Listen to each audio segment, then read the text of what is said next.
Good morning and welcome to the Coaches Show brought to you on BCE TV. We're in week 6 talking about the currently 6th ranked Lincoln Cardinals, 4-1, taking on the 1-4 Slater Wildcats. First thing, let's recap last week's action. In week 5, we saw Lincoln win a thrilling 38-35 game at home versus conference opponent and previously 5th ranked Adrian Blackhawks, now 4-1. Coach, despite a tumultuous week regarding player health and a shuffling of the game plan, the Cardinals were able to put together an impressive win against one of the best and most respected football teams in Class 1 in Missouri.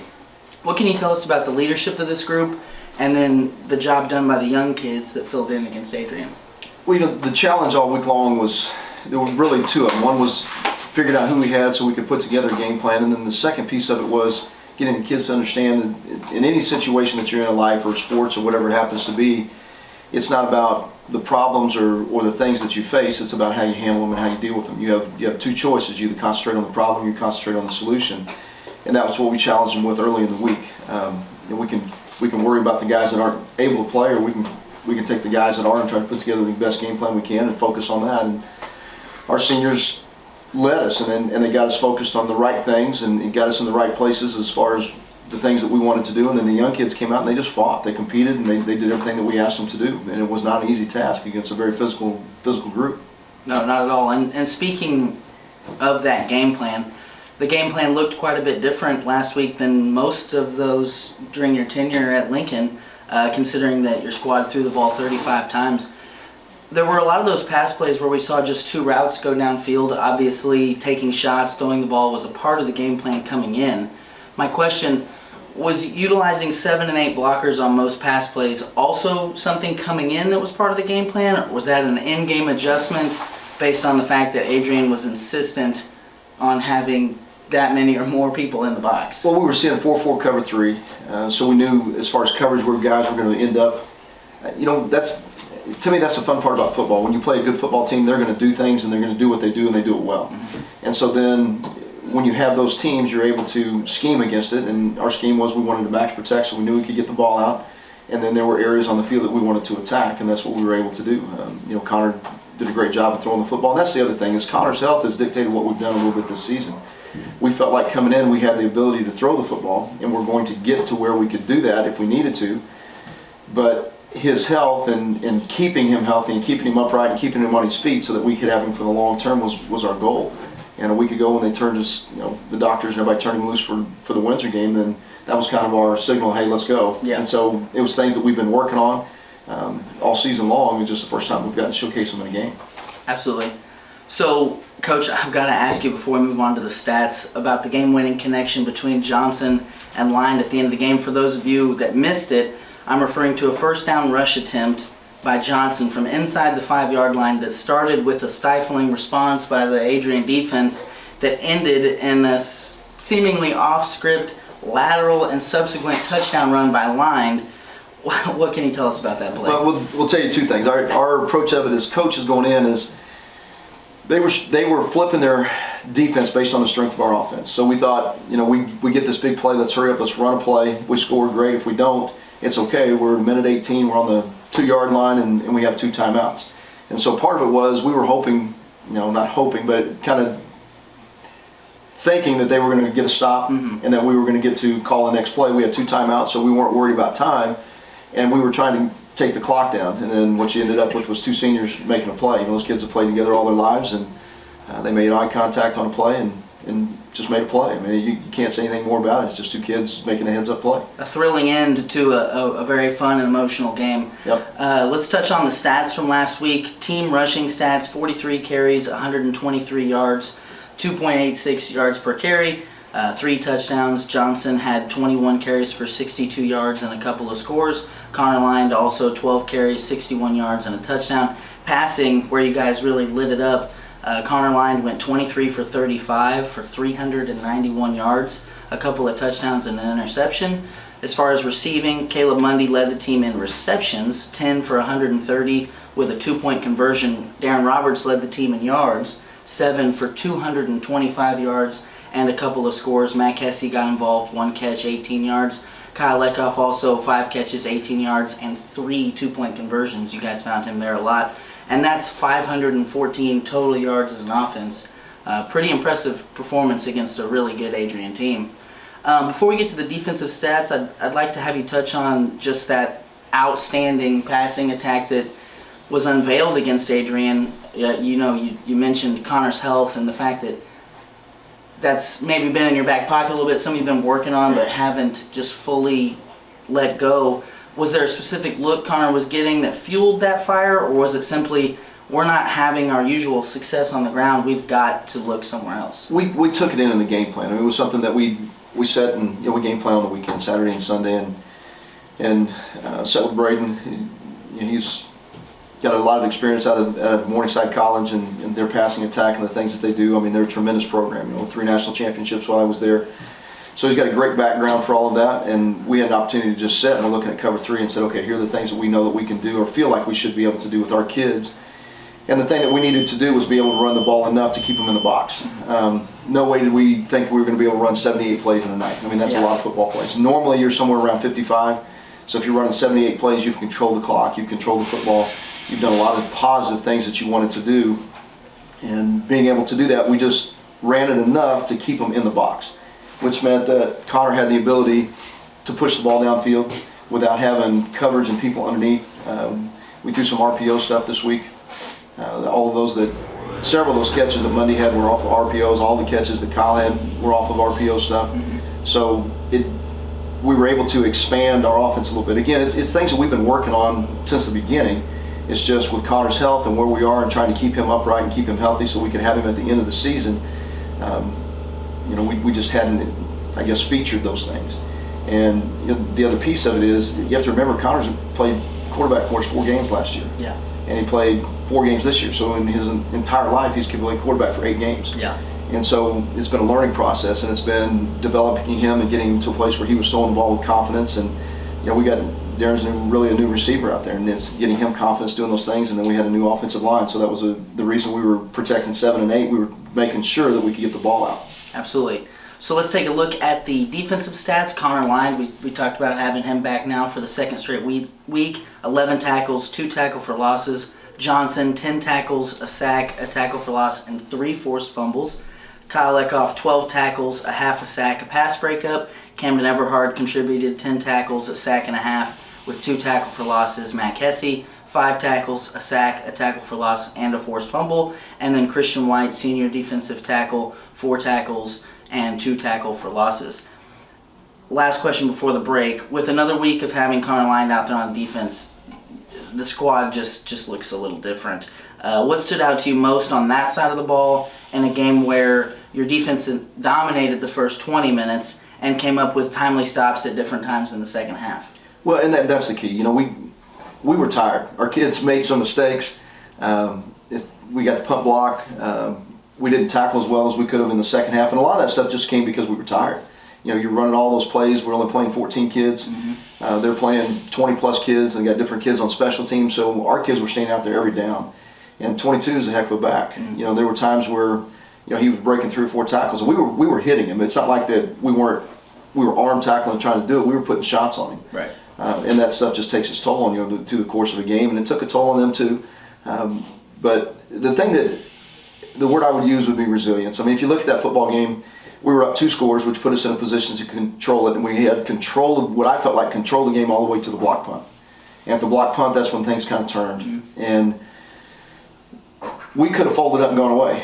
And our kids just hung in there and fought. They continued to make plays. And part of it is we haven't done a lot with our 2-minute offense. And again, part of that is getting everybody healthy and getting everybody in the right position. And last week we spent a little bit of time on it. And it's just having a philosophy. And our philosophy is if we have timeouts, we want to run the football, and then we're trying to get the ball out of bounds on 2nd down. And we'll pick up as many yards as we can and trying to get the kids to understand that time is more important than yards. It's the idea of running as many plays as you can run. And when we push the tempo, we got Ross loose on a 13-yard run to start that and came right back and threw out, and their corner rolled down, and they gave us a too high safety look, but the safety was cheating inside the hash, so we came right back and threw out and up. And Connor stuck it between the corner and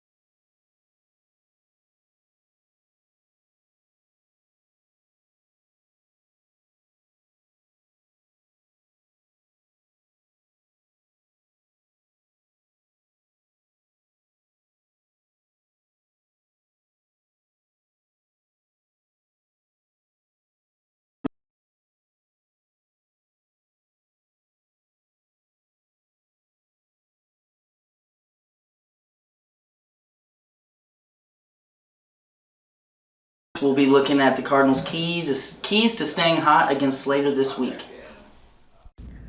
Are you missing that human touch with your bank? Come talk to a real person at Community National Bank and Trust. We're your local bank that's small enough to know you, yet big enough to offer the best products. Stop by and see us at 101 South 65 Highway in Lincoln or 1695 Hilltop Drive in Warsaw. Your community, your bank, your relationship. Community National Bank and Trust. Federally insured, locally awesome. Member FDIC, Equal Housing Lender. Okay, so here in week 6, what to expect from Slater. Last week, week 5, Slater fell to also state-ranked and undefeated Colcamp, 42-14. The Slater offense appears to be more balanced than some of the offenses that Lincoln has faced, being, according to Huddle, almost 50-50 run-pass. Maybe you can speak on that a little bit. They will utilize different formations. They seem to attack early on first and second down in the quick game, screen passes, just quick hitting routes to pick up short yardage. What can we expect to see from the skill players on the offensive side of the ball? They've got some really good receivers. You know, the thing that is deceptive about them is that they played the top end of our conference already. You know, they played, at that time, undefeated Adrian. They played Windsor, who's a good football team, and Windsor had the unfortunate part of going through that same run. They played Tipton, and they played Colcamp. You know, so your 4 losses that come to the top end of our conference, and teams that are really pretty good. They took the ball in the opening drive against Colcamp and ran 22 plays. They had it for the entire first quarter and flipped over and scored at the start of the second quarter.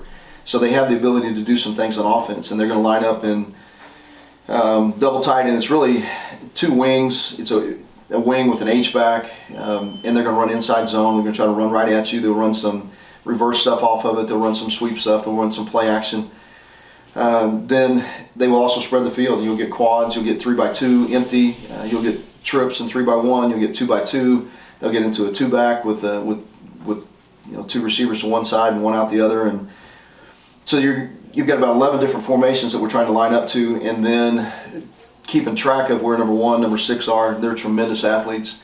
In the game against Windsor, they had 5 pass plays of 50 yards or more. They had an 86-yard touchdown pass. They had a 58-yard. They had a 51 and a 71. And those kids can flat go. And if they get in the open field, they're going to make you miss and score points.